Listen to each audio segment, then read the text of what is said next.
G'day, Andrew here from Australian Bee Supplies. Beauty of beekeeping is you get to go outdoors and you get to visit some wonderful clients who eventually become your friends without question. And here we are in Park Orchard, and we've got a beehive which is extremely strong, but it has been quite angry. So we've evaluated it previously and we've decided that it needs to be requeened. Unfortunately, sometimes conditions aren't ideal, like now where we've got 30-40 knot winds, but we have to do this because there's going to be a party here in a few weeks for Christmas, so we need to get the new genetics running through the beehive within 6 weeks. So we need to find the queen today and knock her off. And because this is an angry hive, there's a slightly different process to requeening. What we need to do is find the queen, knock her off. After we've done that, we leave her for about a week, so the hive can start producing new emergency cells. After a week, what will happen is there'll be lots of emergency cells, anywhere between 2 and 10, and we will come back, we'll knock off those emergency cells, and then we'll put in a brand new high genetic queen from Australian Bee Supplies. So they're very docile and beautiful. We'll chuck her in there, and because they won't be able to produce a new queen, because they can only produce a new queen once if they have eggs between 1 and 3 days, and because it's going to be a week, they can't produce a new one. Then we found that there's an acceptance level of about 98%. So if you have angry bees, this is the best way to swap them over. You can try the traditional way of going straight into the hive, knock off the queen, pop her back into the box, and put in the new queen in her cage, and that normally works. But when they're really angry, sometimes it's a different issue. Okay, so here we go. For this one, I'll definitely suit up. Not only because they're angry, but also the conditions weather-wise are really horrible. So it is windy. The girls don't like wind too much, and they can get a little bit unhappy. So best to suit up. I don't think I would even bother trying this one without a suit, because it could end up in a little bit of strife. Apiotherapy is lots of fun, and in Europe it can cost thousands of dollars, but I think that I've had enough of my apiotherapy already. So here we go. We will put on. Bang. We're going to continue the whole process through this video. So we're going to chuck it on YouTube. No breaks. So if we end up running and squealing, you'll see the real thing. I've got my gloves on. These are light duty gloves. So they are designed for happy girls. Normally what I'll do is, even with happy girls, I normally won't even wear gloves because they're quite content. Alright, here we go. Woo!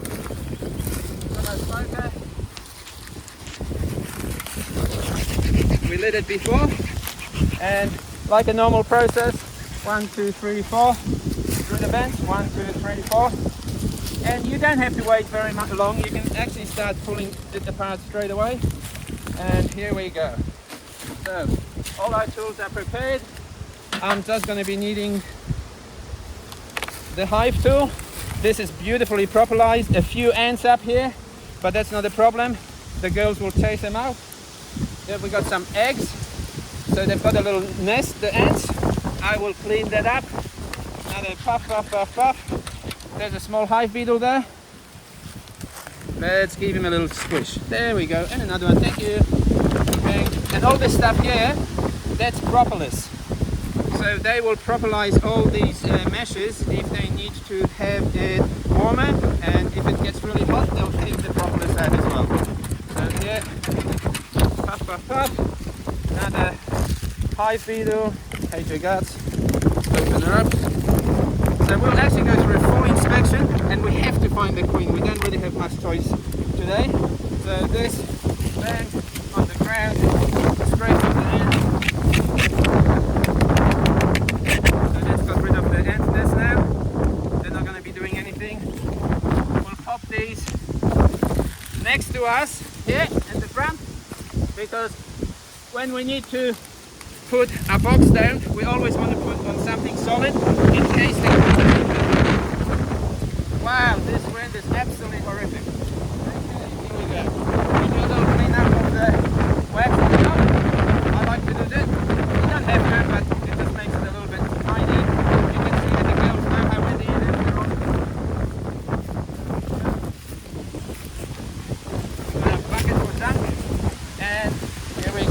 that. Grab a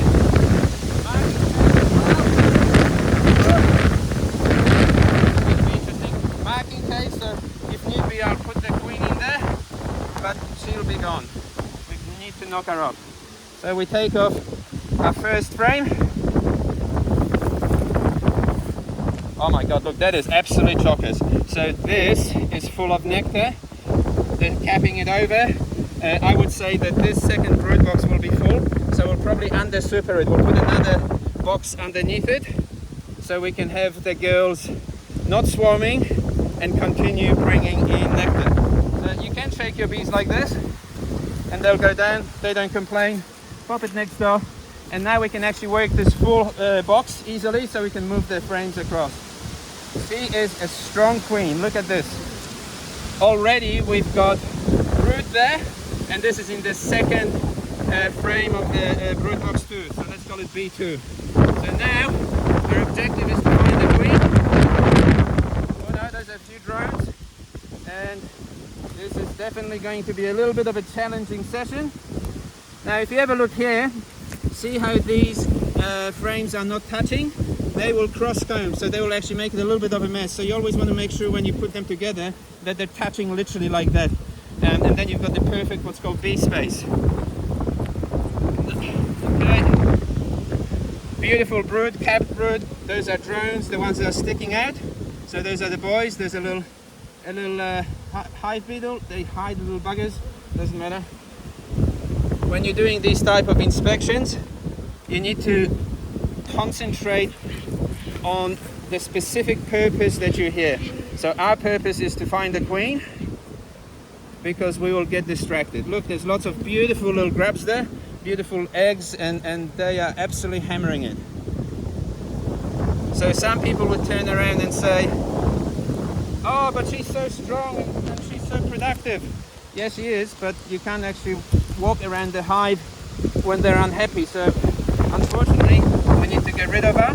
Once we get rid of her and get a new hygienic, high bloodline queen, she will do the same amount, if not more, except she'll be a friendly little lady. Her name is Bethany, the new one.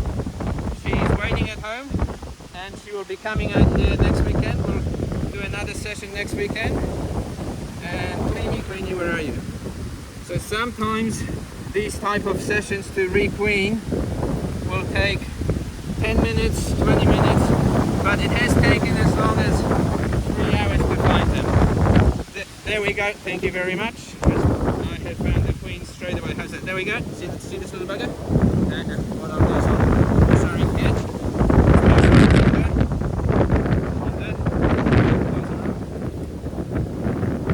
There we go. So she's in there. Can you see?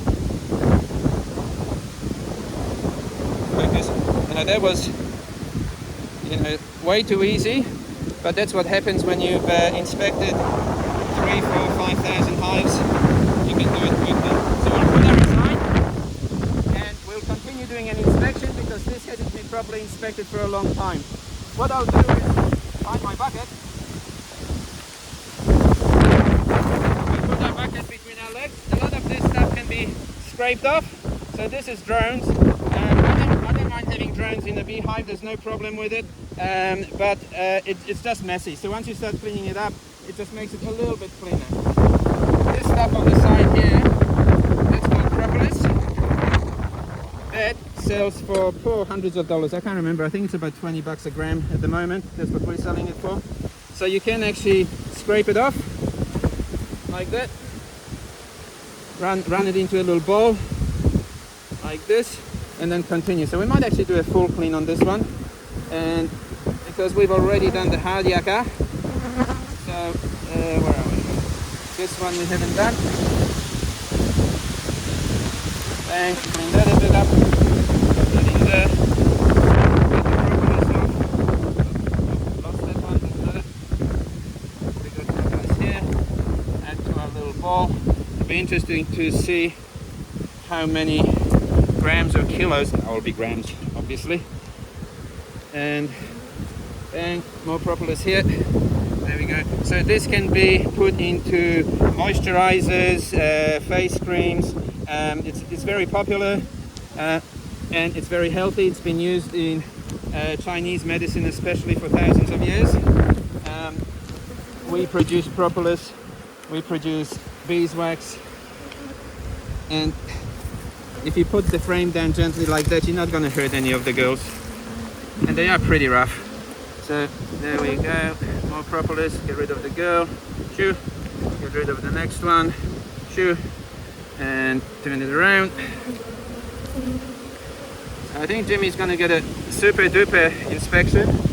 We do regular mentoring and inspections for clients in Melbourne, but we also travel interstate. We've got clients who are happy to pay for our flights and accommodation because we do an absolutely hammering job.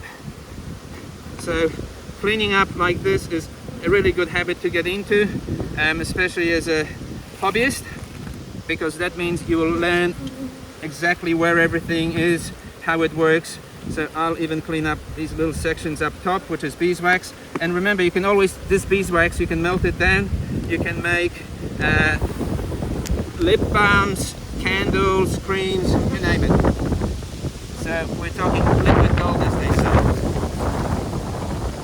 I hope the sound can hear me, but we'll see what happens. Let's continue quickly. We got to quickly carry out. There's tremendous storms coming here in Melbourne. But yeah, that's life. So this is not an ideal weather conditions for doing a hive inspection. The girls can get a little bit narky. They get narky in windy conditions. You can see they're starting to fly around us because they're going, what are you doing? Man, you crazy. There's winds coming through. We want to go inside and look after the babies. And as you can see, there's more and more bees on the outside. I will go, let's go over there. We need to put in some more needles, pine needles. Because of the weather, something insane. We go.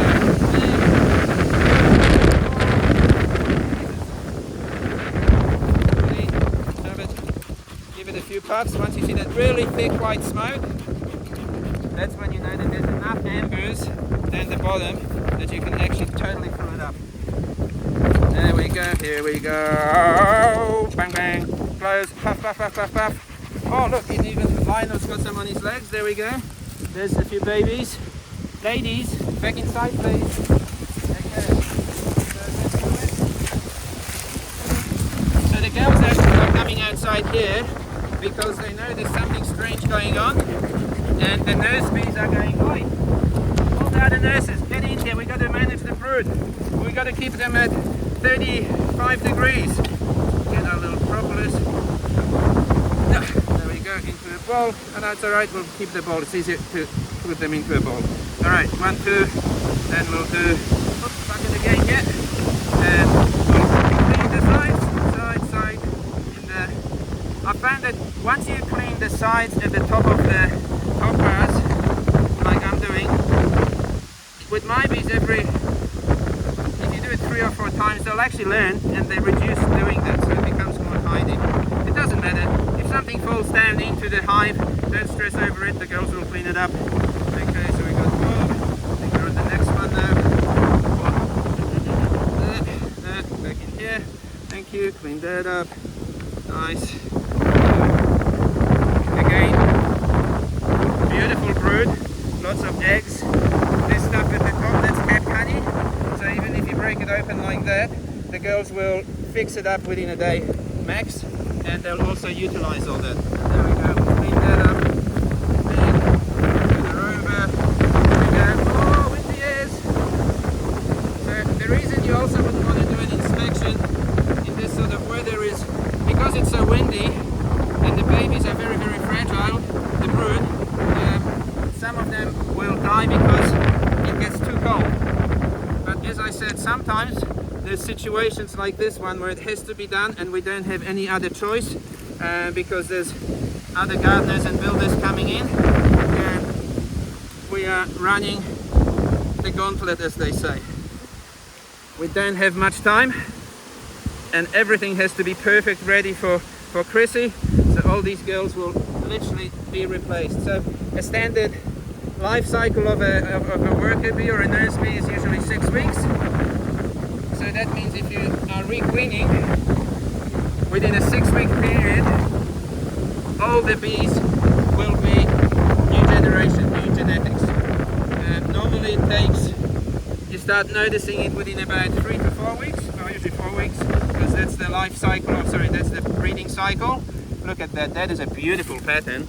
The best ideal perfect pattern would go like this, and it'll go all the way across here, and then down like that. So it's like a half moon. That's a perfect root pattern, but this is exceptional. This is really, really good. So we've cleaned that one up, bang, get rid of some of that. A lot of that will fall to the bottom, and we'll be taking this root box off anyway, so we'll be able to pick it up. Stop, wind, stop. There we go. One more. There we go.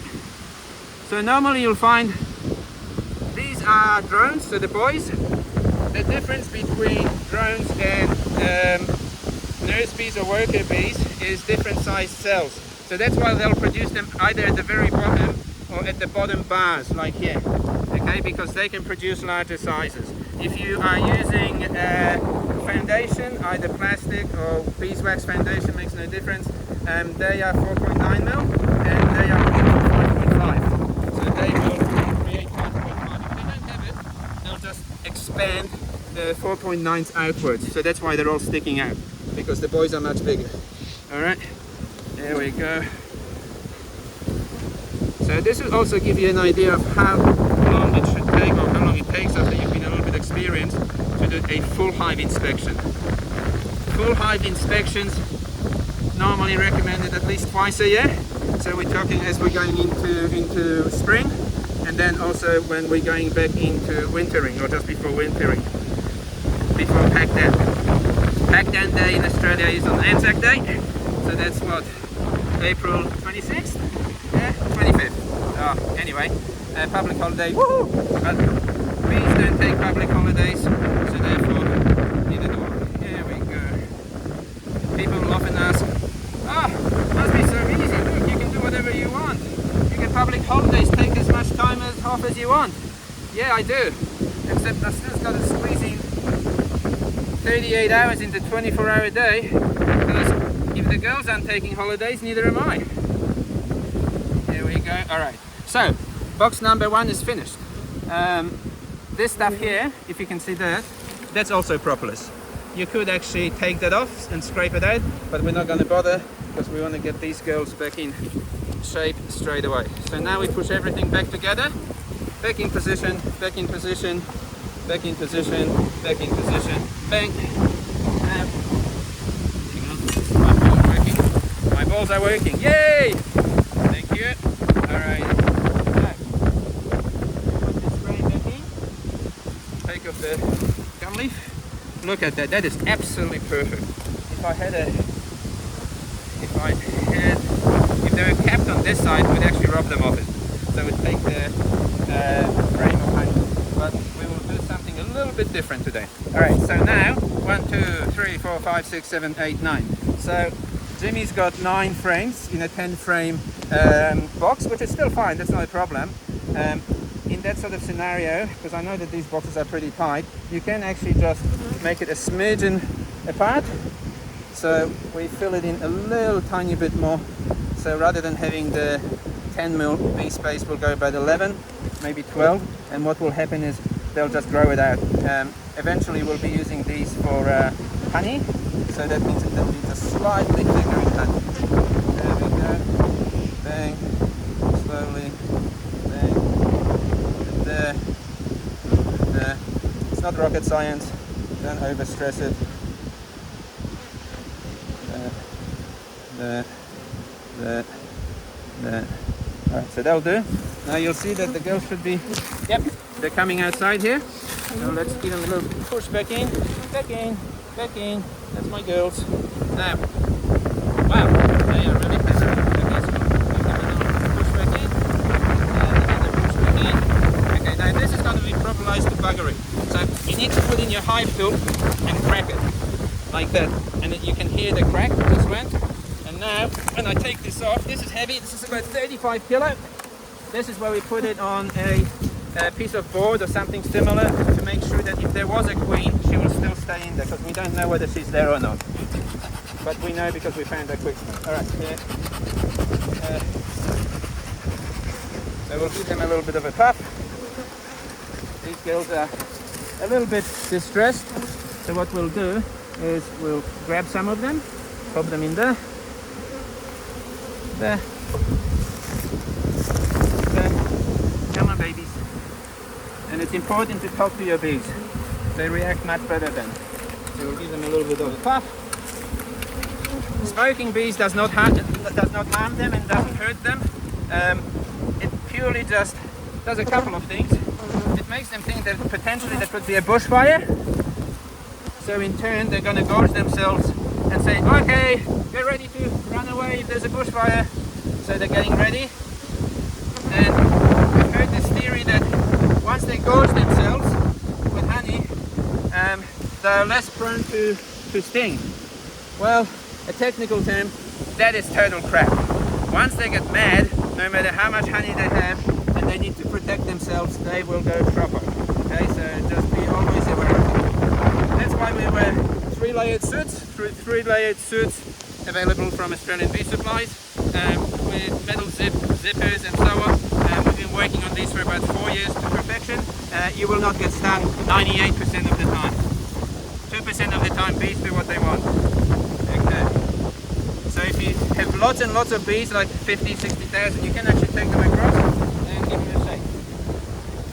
Okay, so here we go. So these are called resources.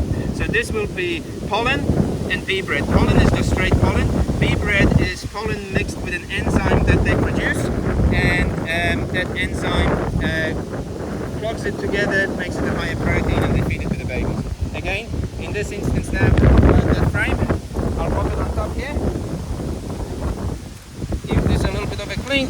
Again, if it falls, turn it. Okay. Bang, bang, bang. Clean. Yeah. Can you see that? Yeah. This is all propolis. So I'll try to do it the other way. There we go. So that's all propolis. People love this stuff. You can make tinctures out of it. You need to mix it with pure alcohol. Please don't use methyl or isopropyl. It has to be 100% or 99.9 pure. Like that. You can scrape that off. Alright, we got to hurry. Oh, the stone's over. Beautiful bed. And look at them absolutely hammer it. She would be laying about 1,500 to 2,000 eggs a day at the moment. But they're going to get a new mama soon.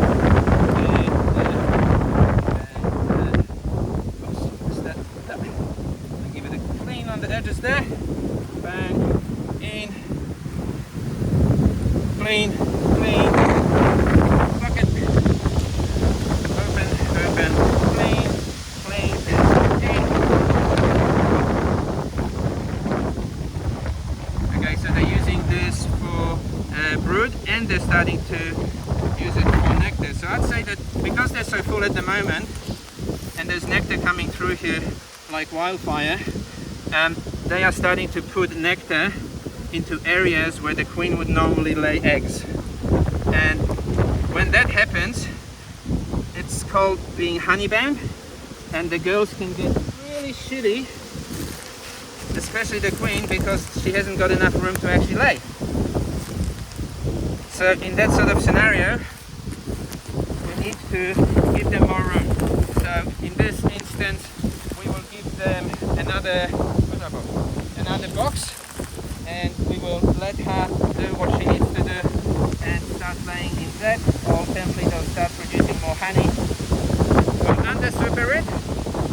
So at the moment, these are both effectively brood boxes, but let's call the top one a super because she'll most likely stop laying in the top box, and she will just continue in the two bottom boxes. Bees are incredibly clever, and what they will do if we under super it, which you'll see shortly, if they feel that they need to move some of the resources, they will move all that honey, pollen, bee bread, not bread, bread needs to be born, and they will move them into the bottom box, because that's going to be more efficient in heat management. Heat management is probably one of the most important aspects in beekeeping, because they need to keep all these little puppies at 35 degrees constant. That's why bees also beard, so when they hang out the front, so pretty much like this, when it gets too hot they'll all come outside and they will hang out the front, because those bees are saying, "Oh, get out, we need a little bit of heat control. You're making too much heat by shaking your wings. Out you go. You can come back at night once the temperatures drop, and at night all the little girls will come back in and they'll continue." Now, another fascinating thing that bees do, so you can do them, they're rough as guts. There we go. If you have a look at here, see how there's little holes there between the brood. Now this is really fascinating, because those will be left there on purpose, because they will be using those holes effectively as air conditioning. So because they leave these holes in both sides, let's give it a shake, in both sides, it will be working and the airflow will come through much easier, so therefore you'll be able to maintain again heat management and the babies at the right temperature. Look at those beautiful colors, yellow, orange, oh look, oh there's almost a purple one. All these ones are the local flowers within probably 1 to 2k radius, but I think the nectar flows here, so they will definitely in the next few weeks bring in a heap of honey. Honey comes in as nectar. Nectar comes in as usually about 90% water content, and they will bring it inside.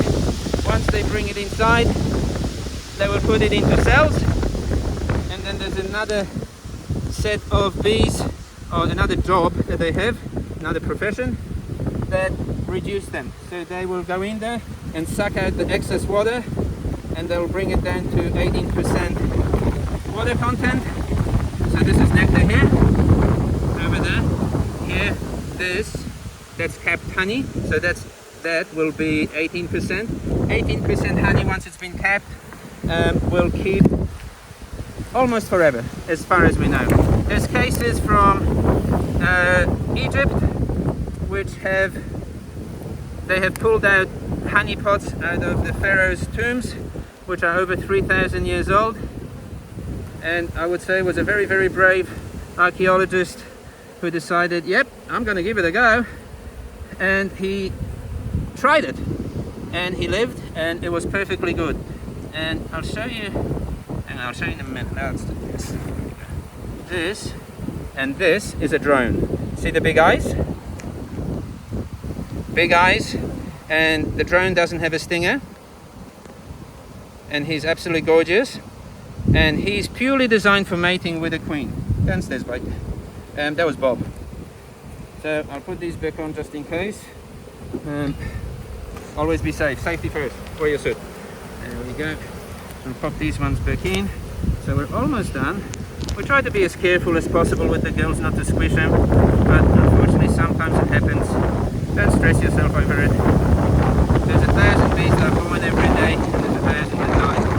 So if you see 2 or 3 bees at the front and they are squished, well, suck it up, princess, as they say. And bang, pop that in there. That's looking good. Okay, here we go. The side ones. Side on here. Some people have arguments over what sort of hive is the best hive. The most recent one, geologically speaking, is the flow hive. It doesn't matter. It's not about the hive, it's about the bees. You look after the bees, they can work any hive. All hives have advantages and disadvantages, so you need to weigh those ones up. If you ever have a concern, you can always call us up. Australian Bee Supplies in Thomastown, Melbourne, Australia. 1300 Love Bee, LUV BEE. And again, look, this is all nectar so nectar flow is on, they're pumping it, so we need to put another box on. I would put on I think I've got a flow super somewhere around, but we don't need to be put here.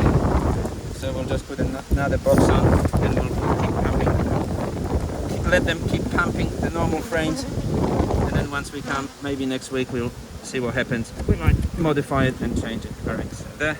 Okay, bang. So we have effectively done a full hive inspection, top and bottom. I'm guessing that took about 20 minutes, 30 minutes. We're on about half an hour, and we weren't particularly rushing, but it would, rain starting to drizzle. Okay, so this is our under super box. So at the moment we weren't quite expecting to have to do this, but that's what we'll do.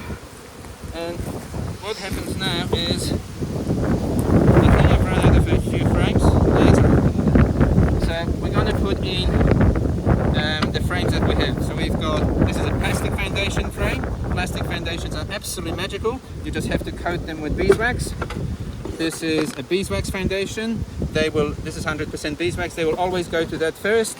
Then we've got more plastic foundation and timber. What I will do, these have been pre-coated, but I might give them another little tiny coat just to make it a little bit better. I'll cover these ones up so they're just a little bit warmer.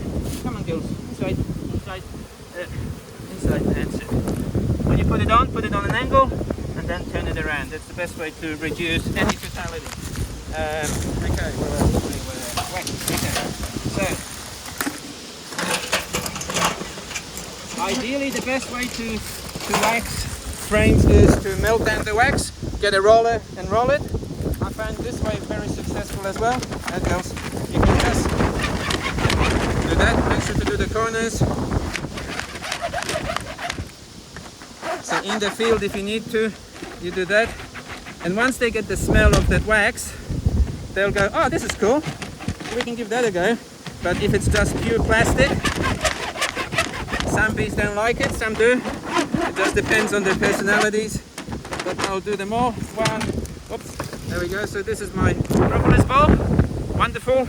That's probably worth about 30-40 bucks. Pop that in there. We'll continue. One. Oh god, that weather's going to turn.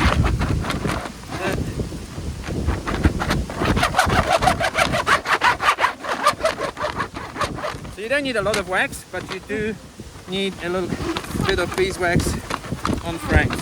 So when we provide frames from our warehouse, they are pre-sprayed. So effectively they'll be like that. These ones were as well. But I don't know how these girls are behaving, so I'll just give them a little bit of a bonus. Go away, or squish it. Again, corner, corner, corner, corner. You really do need to use beeswax. Don't try any others like paraffin, microcrystalline, or anything crazy like that. It won't work. They won't. Yeah, they know much better. They're very, very clever lasses.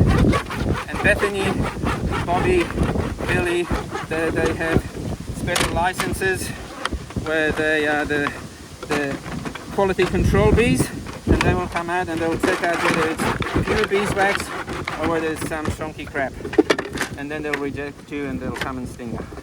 Okay, so with this one, this is also what can happen with plastic frames. If they haven't been coated properly, they will draw the comb, but they won't draw it fully because they said, get a dog up here, we haven't got enough. So what you can do, don't throw it out, scrape it off, scrape it off, scrape it off. I've got two different scrapers normally, a lovely blunt one, the blunt ones are the best, they're good for edges, and then we've got this one that will take everything off.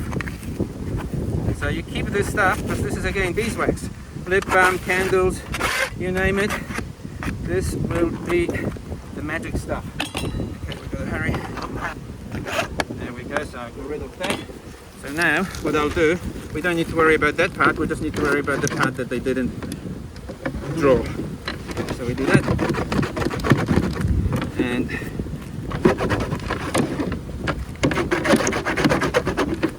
I run many different hives, flow hives, Langstroth, long langs, Kenyan top hives.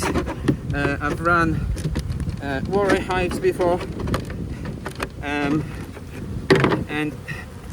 generally I prefer the Langstroth, but I'm not fussed. Any hive. When I've got swarms and I've picked them up and didn't have the right equipment, I've put them into boxes, cardboard boxes, that works as well. Everything works with these. Okay, so we've done that. So when we come back next week and we pop in the new queen, I'll be hoping that I've actually drawn that back in there. Bang. When I'm using plastic and beeswax frames, I'll put the beeswax in between, like that, because they will always draw the beeswax first, then they'll go for the timber plastic, and then they'll go for the plastic. Alright, so we have 1, 2, 3, 4, 5, 6, 7. So we'll grab another 2 frames.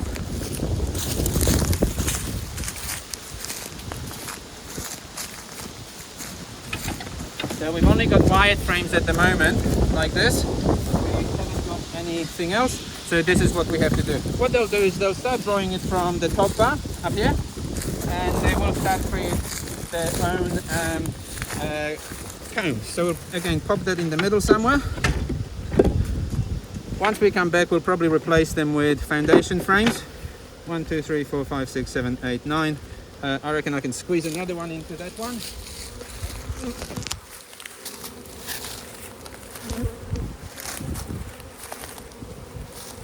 There we go. So I have to admit the girls have been incredibly well behaved, which is a little bit of a surprise. I think that could be also the weather, that they're trying to manage the brood a lot better. And at the back here, look, they're all going, oh my god, what's happening? So we'll square up this box and we'll go, come on ladies, go inside. And these ones here, oh, there's no tray, but we'll survive without that. Oops. There we go, almost over time. Give them another buff. Pop that over there. And come on babes, let's go. Let's go inside. Inside. And they'll all go inside. And like I said, it's very important to talk to your girls. Once you talk to them, they're much less prone to not liking you. Oop, rain is almost here. Bang, in, and in. Okay, this, I'll shake them off the roof. Clean this up. There's a very happy spider in there because he's got an infinite menu. Clean that up. Pop that over there. Now this will get stuck to the mesh and to the cover board because it's all sticky. And now we take this one. Oh, that's heavy. On an angle like this. So then when we turn, oops, you will have a much better that's heavy, success rate in the amount of bees you don't kill. Okay, so that's that. Bang, bang, that's happening. Alright, let's throw a few more bees in. So they're not angry. If they were angry, the first thing they do is they fly around your veil, and the second thing they'll bounce off your veil at the front. But we'll just give them a quick hint. There. I love you, and I love you, and I love you, and I love you, and you. And there we go. And now let's see if we can find the queen cage. Okay. So here we've got a queen cage. It's a slightly used one, but it doesn't matter for the time being. I will need to use this one to put the queen in, because I might experiment with it. So we need to put in usually about, okay, yeah, I'll show you, yes, I'm a smart ass. See if they sting me. You need to catch your bees. So it's like fishing, but fun. 1, 2, oh, no, not that one, 2. There is a lot easier ways, but I thought I'd show you how it's properly done. Come here. Oh. Phyllis, come here. Okay, you. So when we have a queen in a cage, oops, missed that one. You need to have at least, normally at least 3, but we usually put in about 5 or 6 attendants. And run away, come back. Usually about 5 or 6 attendants, and they will look after the queen, and they will feed her, they'll clean her, they'll do everything that's necessary. Now, see how these ones are actually fanning their wings? There's this one here, well, that one. There's 2 things that they do. Normally that's communication. So they're telling all the other girls, oi, Andrew's stealing us. No, he's saying, something's happened, look, there's weird shit going on. And they've been taking stuff, and oh look, we've got another brood box. What's going on? So then normally the queen would go, okay, look after the brood, get ready for the nurse bees, go upstairs, we're on the 3rd brood box, this is not right. There we go, beautiful. They don't get hurt, don't worry. I love my girls. Get back. There we go. So we've got, I might put another couple. We've got about 5 or 6 in there. And another one. Oh, one ran away. No, come back. Whoop. And this one, Billy's my favorite. Bang. And now, for the magic, guys, you ready? Let's see if I can lose the queen or not. The queen is, a couple of different ways of doing it. I can actually pull her out. Let's do it. Come on, baby.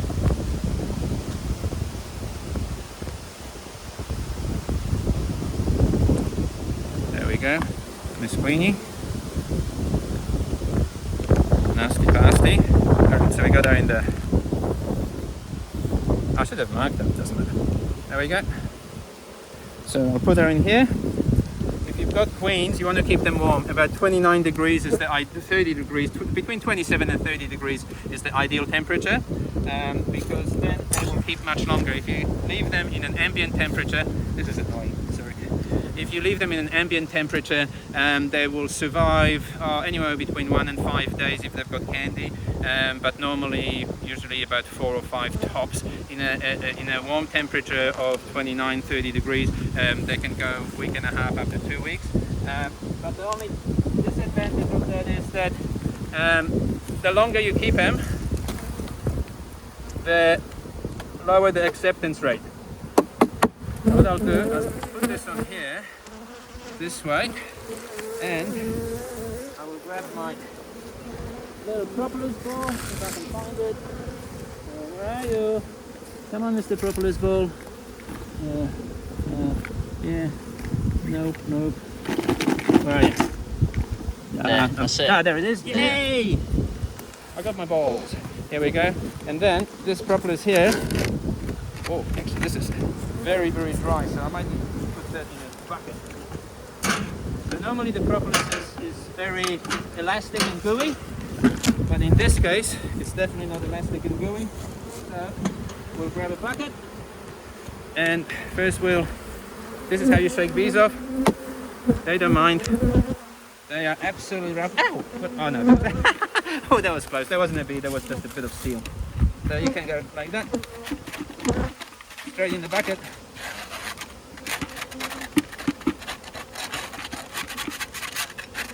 And they will repropelize that, they'll fix it up.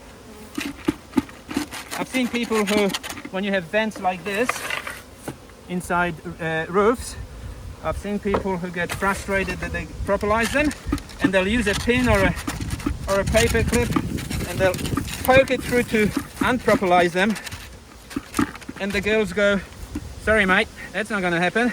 And the next day they'll repropelize them, and they'll keep doing it depending on what the conditions are. So they will propelize entrances to close them up. So if it's too cold, they'll close it up. If it's too hot, they'll open it up. So it's their way of turning on their air conditioning and putting it on between 1 and 10. All right, there. We'll leave that. Actually, we'll get this wax off. So again, all this wax, once it's rendered down, becomes beautiful golden beeswax. There we go. Just with some propolis there. It's not coming off. Alright, there. Okay. Okay, sideways, we turn, bang, on. We'll put on a, this is a, oops, I'll brush off the ants first.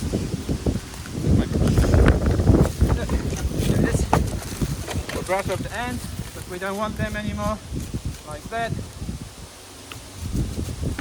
I'm not going to bother with the wax. So this is a queen excluder, a bamboo queen excluder. I love these.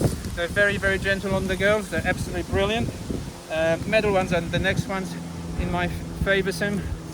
Oh, look at all this propolis. Let's go a little bit more. So here we go. We'll go. This one's going to be a little bit of a challenge, I think. There, we got that. Oh, that's huge. Look at that. That's a lot. We'll pop that in the bucket in a second. And there should be some on the other side. A little bit on top. So, have a look. This is how much propolis we picked up. And that's not harvesting and not planning to. This is just the normal stuff that comes off. Alright. Queen excluder on top. Except I need to get the girls off, because if they get stuck in the roof, they won't be able to come out. Sure. Out. Get. Enough of you. Good on you. There we go. So there. Now we got to make sure that we get the girls out of here. Get rid of those ants, pesky ants. Spiders. I don't mind spiders. Sometimes you'll find cockroaches inside beehives. Cockroaches are a good thing. They're actually native cockroaches. They're not the stinky ones at home. And those native cockroaches actually eat small hive beetle eggs.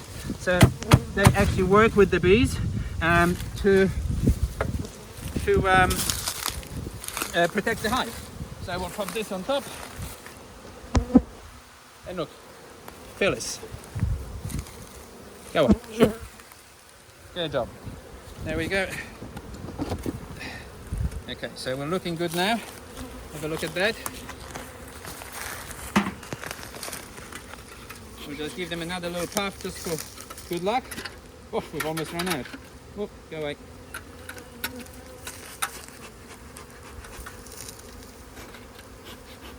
There we go. And they'll run inside, and then they'll go, "Oi, what's happening? Where's the queen? Queenie, where are you?" And what they'll do within an hour, they're going to start to produce what's called an emergency queen. So they will produce from the eggs a queen which will take potentially charge of the beehive, because if there is no queen, they will collapse. If they produce a new queen, they can actually survive and continue moving on. So that is what will happen. But next week, what we'll do is we'll go through it again and we'll introduce a new queen. So let's take this off. They're going to chase me. Let's have a look. Oop, there's one on the camera. Love you guys. Bye.